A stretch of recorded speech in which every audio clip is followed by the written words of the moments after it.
Share Beirut presents Michelle Thorne, Mozilla.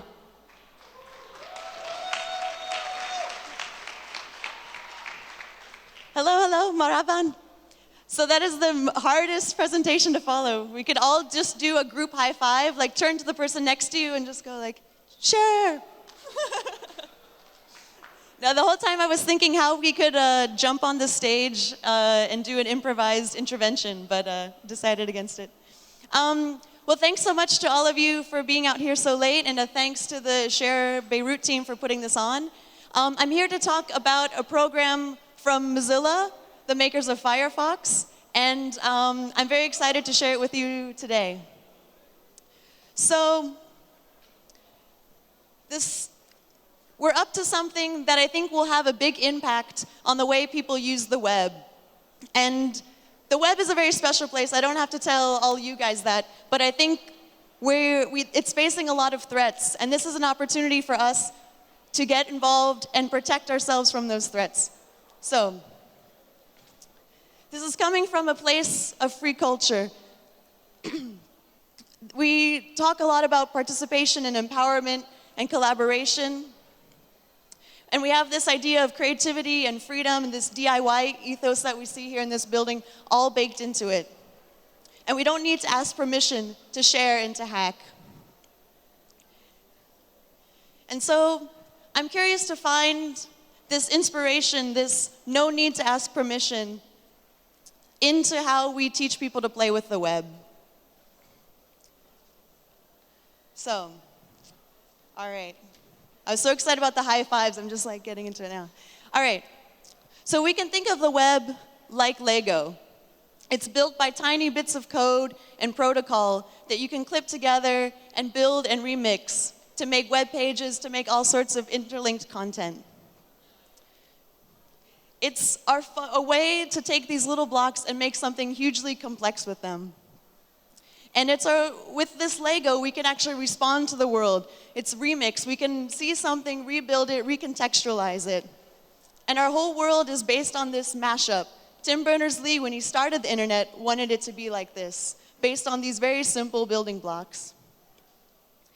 And I couldn't ask for a more awesome example of what I'm talking about than a Lego wall, where we start to see the world around us as these Lego blocks that can be recombined in many different ways. But to get there, to get people to see the world like these Lego blocks, we actually need to start with an explanation. Not everybody sees it like that yet. And it's something we want to get millions of people producing and making the web. We have to start with an explanation. And an expectation. So when people have the expectation that the web is remixable, it's recombinable like Lego pieces, then we have people like architects, like businessmen, like musicians and filmmakers all making a web that they can recombine and remix. So consciously or not, when the people start to see the web as these Lego blocks, they're building stuff around it that fit with this vision of the web. So at Mozilla, we have a vision for how we can get to this remixable web that everybody understands. We started off with Firefox. We have 450 million users of Firefox around the world. Woo woo. Some of them are here. I've met you guys, which is great. So it's a big thanks to you guys. We collaboratively built an open browser in languages around the world, and it's a browser that doesn't have any shareholders. There's not a single shareholder of Mozilla. There are the people that use it, and the whole purpose of the browser is its whole intention is to support its users, which is a very powerful thing. And it's core to the mission of Firefox, but to everything that Mozilla is doing.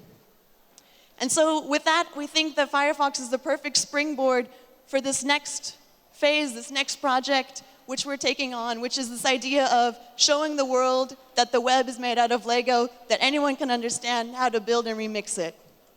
And so What we're doing is saying web literacy is at the heart of moving people from just consuming the web to making the web. So when we talk about web literacy, we're not saying you need to become a programmer. We're not saying you need to become a software engineer. Just like we learn how to read and write and do math, this is another literacy, simple literacy where you understand the structure of a web page, a URL, you know where the pieces are on the website. And with that, you have a literacy, you have an empowerment, just because you can read a web page just like you can read a text.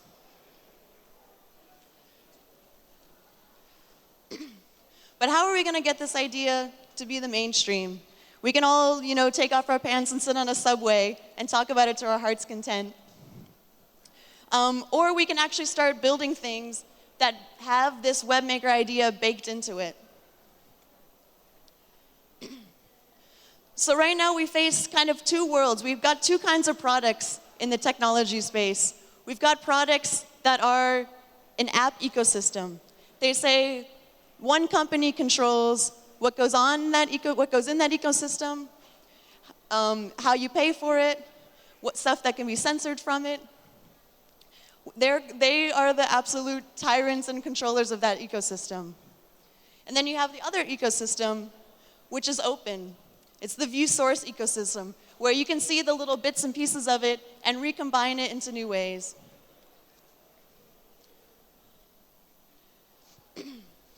So this is the view source vision that I think that we can challenge ourselves here from whatever background we have. If you're a filmmaker or a musician or DJ, an activist, is to build this view source mission into the things that you do. And this is what we're trying to do at Mozilla. I'm afraid to do a live demo. They told me, don't risk doing anything live. But I'm inspired by the improv people. So if you've got a device connected to the internet, you can come along with me as we try this out. You're going to Thimble, THIMBLE.webmaker.org. Sorry, it's not on this slide. And you can follow along. You can hack a web page in real time with me as I talk you through this. So this is one project that Mozilla is making where we try to put the view source ethos into the product that we make. On one side, you've got code. It's a full HTML page. It has comments that explain to you what you need to change on the web page. And then on the other side, you have a rendered website. So this is a make-your-own meme project. You can go in there and change the captions to say, hello Beirut, or hello mom. Change the image, change the background color. And this is an amazing thing. We put this in front of 6-year-olds, and they get lit up in moments. They realize, okay, these are the bits and pieces that I can change, and I can bring in other pieces of the web into this environment. And code doesn't become intimidating anymore. Anyone, did you get it to work on your phone? All right, we've got one person hacking here.